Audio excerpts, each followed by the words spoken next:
Arsenal have a lot of injuries now. Their players are dropping like flies.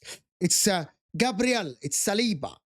It is Christian Mosquera now. Declan Rice is injured. And Mikel Arteta spoke to the press about the schedule and the schedule of the Premier League, and the too demanding is, as you see in front of you, is the Premier League schedule too demanding? Does Arteta have the right to complain? And Simon Jordan, he kind of said some strange stuff about Mikel Arteta and he's complaining and stuff like this. I'm going to show you the clip. And I think Arteta annoys him for some reason. I don't think Arteta said anything, but we're going to show you what Simon Jordan said. Basically, we talk about Mikel Arteta complaining about the schedule, his players are injured, and I think he has the right for it, to be honest with you. But at the same time, there is a clash that happened on Talksport between Rory, Jennings and Jason Cundy over the expectations of Chelsea. Title race, remember, Chelsea were in a title race. Are people too harsh on Enzo Maresca? Is Enzo Maresca criticism over the top still after what happened in the Leeds game, especially, and him changing players? I want to hear your opinion about this as well, but I'm going to give you my opinion. We're going to play you the two clips, the Jason Cundy, Rory Jennings on Talksport, and the Simon Jordan response to what Mikel Arteta have said. If you like this type of content, we do also football analysis and live shows. Hit that like button. If you're new here, subscribe to the channel. If you're new here, with your help, we are trying to get to 50,000 subscribers. It needs a little bit of a push from you. Liking the video underneath, pushing that like button, looks like thumbs up, will help YouTube push this video to new viewers. Subscribe if you're new, turn on the notification bell, and leave a comment below. I try to read all the comments, or most of them, as much as I can. So leave a comment below. A comment goes a long way, and also get me to know your opinion, of course. It's not going to be a long video, so stick with us, and we're going to talk about the sponsorship and how you can get vintage shirts like these ones for all the clubs in the world. And let's listen to Simon Jordan's response to Mikel Arteta talking about the schedule after the injuries that Arsenal, and no one is giving Arsenal any leeway about the injuries, actually. Nobody's talking about the injuries. Let's hear Simon Jordan. Not designed to just facilitate outcomes for the biggest clubs that are getting the best rewards, the most money, and the Champions League berth. That's not what it's designed to ultimately achieve. You have to get the balance right, because we all know, really, when it comes down to it, that the Premier League's value is pretty much enshrined in the broadcast value around 6 or 7 clubs. We know the Premier League is a very valuable league, and we know it's a very competitive league, but the marketing rights of the Premier League are really enhanced by the Arsenals, Liverpools, Manchester Uniteds, Chelsea's, Tottenhams, and Manchester City's. So don't we want to make life easier for them? We'll get back to this video in just a second. This is a commercial for them. Let me just move past it quickly. Yes, it went back. Here we go. Here we go. Stay safe, stay connected, and enjoy the road ahead. Don't we want to make life easier for them? Well, that's the argument. But then the other side of the argument, and that's a reasonable argument, because we know that everyone benefits from that. Well, high tide, all boats rise. The other side of the argument is how do other boats rise if they don't have the revenue streams? Because PRS has been engaged by these clubs. These clubs have enabled a cabal to be kept in place so that no one else can join their gang. So they get the benefits of all the revenue streams that are there, because they're already at 500, 600 million pound turnovers. The Newcastles of the world can't join their gang because they can't buy their way into that gang in the same way that Man City and Chelsea did previously. So the Newcastles of the world have to stay in their lane, stay in their place, can't get the talent, can't get the resources around them to be able to compete with Man City and to Arsenal and other sides now that are now there with the track dog pulled up. And so what they want is it all. They want all of the revenue, all of the upsides of being a big club, and none of the consequences of it, which is ultimately that the broadcasters want you on television, they want you in those slots, and they want... Yeah, but they could have scheduled the games on Sunday, for example. Chelsea and Arsenal played Wednesday. They played Champions. They could have played on Sunday. And yeah, I know that Arsenal play, if I'm not mistaken, Arsenal play on Wednesday on the Champions League. So could have put Arsenal. Nobody's given some of these clubs the leeway about the schedule. I'm not talking about the number of games. That's why you have a big squad. But you cannot tell me that there is nothing wrong with the schedule if Arsenal and Chelsea and others keep getting muscle injuries like this. Liverpool, Man City, everyone. But especially no one, like I hear what Mikel Arteta's come from. The guy is trying to compete for the Champions League and the league. And they have the best squad in the world. But also, no one is giving him any leeway. And I don't know what he's talking about, Mikel Arteta. The guy was so honest in the press conference. If you haven't watched it, go and watch it after. But his remarks, and also he's going to come into his remarks about Mikel Arteta. Watch this. want you to be the poster boys for the league. So he's right in one respect, but he's also not ignoring the fact that you get the biggest squads, the best players, the biggest wage bills, the best opportunity to compete in the leagues, and it comes with a price. And unfortunately, unless you're going to tell us how that works, unless you're going to tell us how we can repackage football to acknowledge the existence of individual requirements for individual football clubs. If you're Brentford, Palace, other sides, not so much Palace this season because we're obviously playing in Europe, but if you're other clubs that don't have quite the schedule, but don't have the resource, don't have the depth of squad, don't have the quality of player, don't have the talent pool that you've got in your squad that could probably fill most teams with your second string 11, you're going to sit there and go, on the other side of it, you're going to sit there and go, well, we know we get the collective benefit of your wonderful brand around the world being carried and broadcast rights being at such a level that we all get some drip down economics out of it. It's an imperfect world. It's an, you're not going to square the circle. He is not going. What is the purpose of that? They are not going to change your fixture on Saturday. So what is the purpose of it? The other question is obviously they spent quite a lot of money in the summer and he's got a very deep squad. In fact, I think he's got the best and most balanced squad in the Premier League. But yet, Ben White's only played a handful of games. Norgard could have started last night in place of Zubimendi, didn't do But he looked brilliant last night, Ben White. Madueke came into the start. And he plays them. He actually played Ben White. He played Mosquera and Nkape, and Mosquera got injured. It's not the schedule's fault. But just to answer Simon Jordan's question, it's very simple.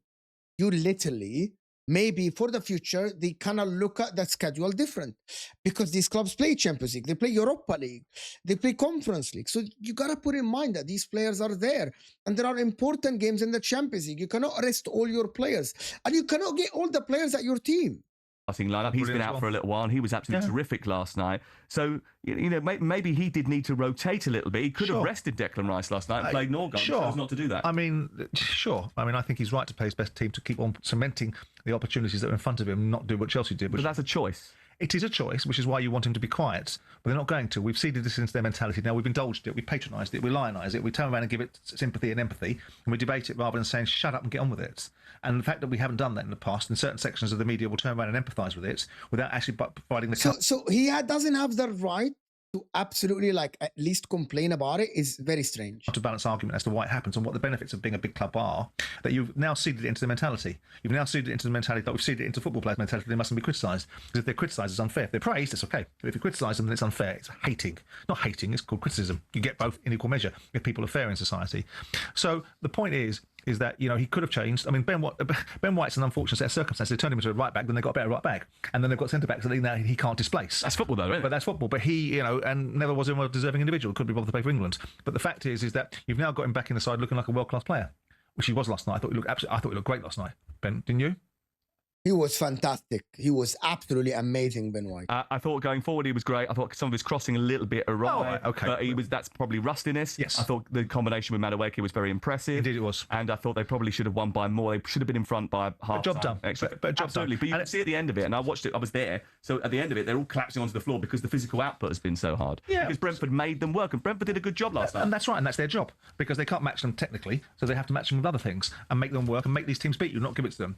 I mean, the interesting thing about Arteta, I don't know what to Arsenal fans, I think what Arteta's done as a job at Arsenal has been fabulous without actually winning very much. Because we talk about Arsenal and their fan base and the library that it had become, and I went and watched Arsenal a couple of times, and you see the curation of a completely different attitude because the team's there and the team are giving you something to cheer, but you're still not winning anything, and you have to win something. I kind of want them to win something. So do I. But I need Arsenal to win something so people can stop saying, but they haven't won anything. I genuinely want that. Arteta at times slightly irksome. And so do you, if you're honest. Right? I get on with him quite well, actually. Well, some of the ideas of what he complains about, then, not his personality, because he does whine and bitch and moan and doesn't see things. And ultimately, we saw the situation last year when Arsenal played Newcastle. We see things that he complains about, which you kind of think it was the ball last year when they played in the Carabao Cup. It was the bleeding balls. We're not used to playing with these balls, which is why our forwards kept whacking the ball. I actually stand corrected because Mikel Arteta was asked about the ball last season when he actually complained about it. He was specifically asked about the ball. There's a lot of managers that complain and whine. Pep Guardiola does it all the time. Jose Mourinho used to do it all the time. Simon Jordan has been consistent. But I want to hear from you guys. Does Mikel Arteta in the right to actually complain about the schedule, having the best squad in Europe? Does he have the right to do that? But now, moving on to the clash that happened between Jason Cundy and, of course, Rory Jennings about Enzo Maresca. Does he deserve that criticism? That is what I want to know from you people. I want to know, does he deserve that criticism? Let's hear what these two have said about the Chelsea and the title race, because a lot of people mock Chelsea about title races. and they were on a title race and they were not. Let's hear this part.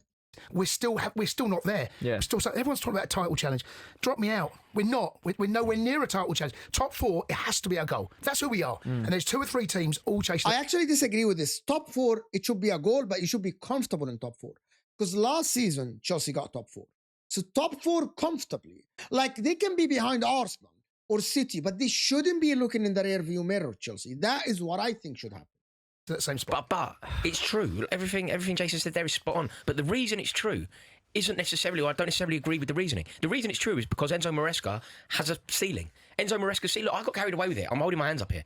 But Leeds were there for the taking. There was so many obvious manoeuvres that happened that Maresca himself was directly responsible for, that if he doesn't make, Chelsea win the game. Yeah. You do not rotate away at Ellen Road. If you learn Chelsea's history, and Enzo Maresca as a... I kind of agree with him a little bit here, Rory Jennings, about this. You do not rotate that much. However, Caicedo suspended. Reece James cannot play a lot of games. Fofana is fitness issues. The only player that would have started, probably, I would have started 2 players. I would have started Neto, probably on the left. I would have started at least Malo Gusto there. Maybe that is what I would have done. The team was imbalanced at the back. And I said that in my match reaction. I said that on my review, that the team was imbalanced at the back. Having Fofana, Chalobah, Tosin, and Cucurella, that wasn't good enough for Chelsea. Sorry, having Chalobah, Badiashile, Tosin, and Cucurella, that is imbalanced, to be honest. Asking Chalobah to play right back is not actually the right way. Is he being asked to play certain players? That's what I want to hear from you guys. Is he being asked to play certain players on the pitch to hold their values? Like a Badiashile, for example. Because they didn't need to start him. He could have started Tosin and Chalobah and maybe started Malo Gusto right back.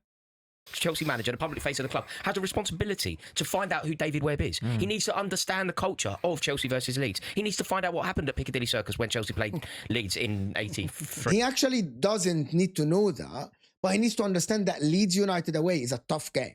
You do not rotate. I think Enzo Maresca was a little bit complacent. Was a little bit, the way he treated the game, was he above the game a little bit? So that is my criticism of that aspect. Probably fielding that lineup sent a message that they think they are much better than Leeds and they can rotate that much and still win the game. Because I don't think he thinks that the game is not important. The game is every game is important in the league. The 3 points are the 3 points. So for me, if I'm looking at this, I think Enzo Maresca didn't understand that Leeds will be very, very tough. He thought that Leeds are in the relegation zone. We're going to rock up there with Fofana, with Gittins, with a young forward line, which is, I still think, that rocking up to Leeds away, to Ellen Road, and actually having Esteban, 18 years, Gittins, who is barely 2021, and having Liam Delap, who doesn't have a lot of experience, that is a very inexperienced front line. I think they got roughed up, and it showed in the game.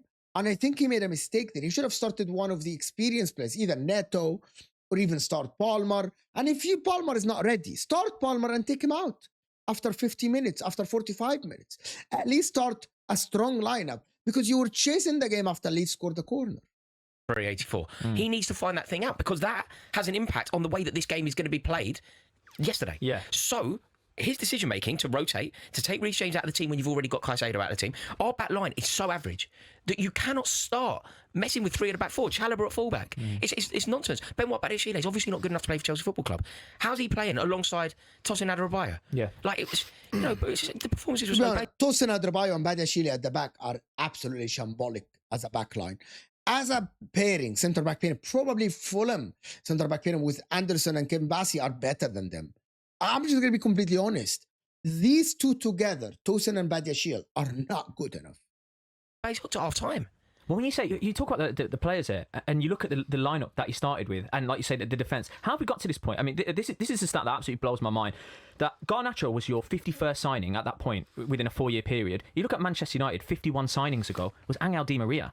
Yeah. You guys have signed so many players in such a short period of time. How have you still not got a squad that's, if Neto's not in it or we're young, we're stupid at times. That's why there's so many red cards. We are a young, inexperienced side, and we got a young, inexperienced manager. This is only his second season, and he has made mistakes. And the rotation that I've seen against Leeds, I've seen it before, and there has to be a point where rotation's important, especially coming in December.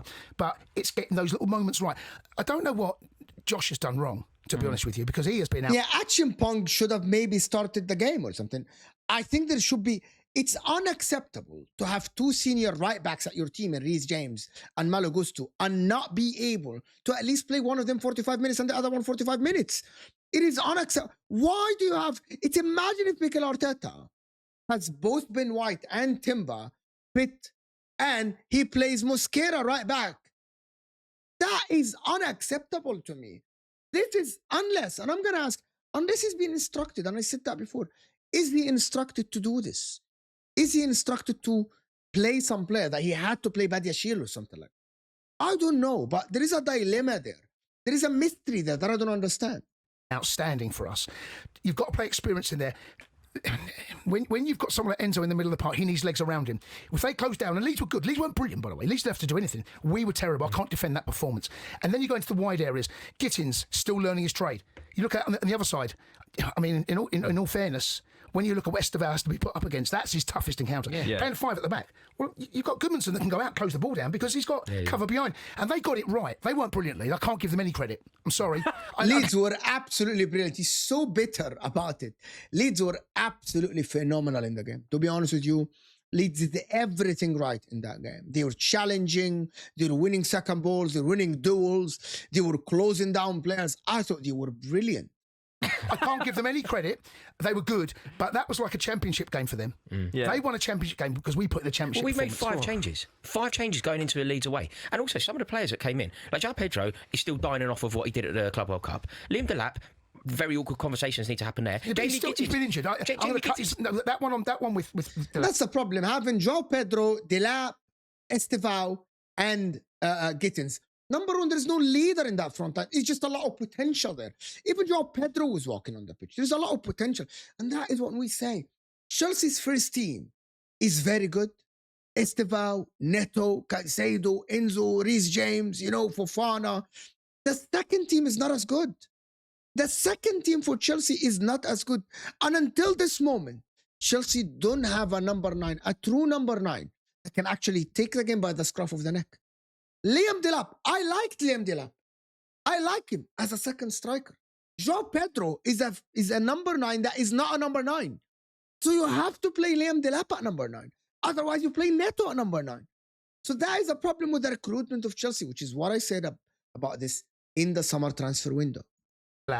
He's been injured. I think we need to take that account. He's had a lot of injuries and still finding his feet. Fine, he has been injured. But if we're judging him on his performances for Chelsea, he came on against Arsenal and doesn't move. He did it completely ineffective against Leeds. Like there is a level of being a Chelsea player that you expect movement, press, fight. Yeah. Like they're just the ingredients I expect from someone. No, absolutely. Jamie Gittins starting to ludicrous. Jamie Gittins doesn't get in the Leeds team. Why is he starting for Chelsea against Leeds? He doesn't get in the Leeds team. I actually agree with him a little bit. And that is a problem. 90 million spent on that left wing. And you have Garnacho and Gittins as your option. It's shambolic. And that is not on Enzo Maresca. I am sure that Enzo Maresca never asked. If Enzo Maresca, if you think he's stupid enough to have 90 million as a budget and he asked for Gittins and Garnacho, you need to look at yourself. That is not... it doesn't make any sense in my mind. It doesn't make any sense in my mind. So I think that ultimately Maresca got it wrong. You make 5 changes. We don't have a good enough squad to rotate like this. It's not like Arsenal, out goes him, but in comes Ben White. We're not doing that. But you have Malo Gusto and Reece James. You could have done that. You could have played one of them. I think he got it right, Enzo Maresca. But the problem is the squad is not as good as people think. The transfer window has been shambolic. I gave it the least out of all the clubs. The transfer window didn't give him a lot of options there. Estevao was young. Gittins is unproven as well. Estevao is unproven as well. He's a very good talent. But there is not enough balance in this team. He needed another centre back. They don't even have a backup left back for Cucurella. And that is the balance of the team that doesn't exist. You're taking Wesley Fofana out of the team, who's the best centre-half at the club, and you're bringing in somebody who isn't good enough to play Premier League football. That's the problem. But if that's okay, let's say you're right. What's Maresca going to do then? Because we're going into the heaviest period, which is going to be crucial. And by the way, 3 different competitions. As soon as we get to January, we've got another one. So he's got to navigate his way through. Yes, I believe he had made mistakes. Not playing Reece was the right decision. It wasn't. It was the right call because he played against Barcelona, played against Arsenal. Yeah. And if you want Reece in January, February, March, you're still managing him. You're still managing him. I disagree. What about Malo Gusto? He could have played Malo Gusto right back. It would have made the team better. He's hamstring. He's only been back. He's only been back. He's on the bench. Yeah, but He's on the bench. It's obviously not fit enough to start. Look, I'm fully aware that we have to manage Reece James's minutes. Reece James is integral to everything we do. On some definition, he's the best player at the club. Of course, I can see that we have to manage his minutes.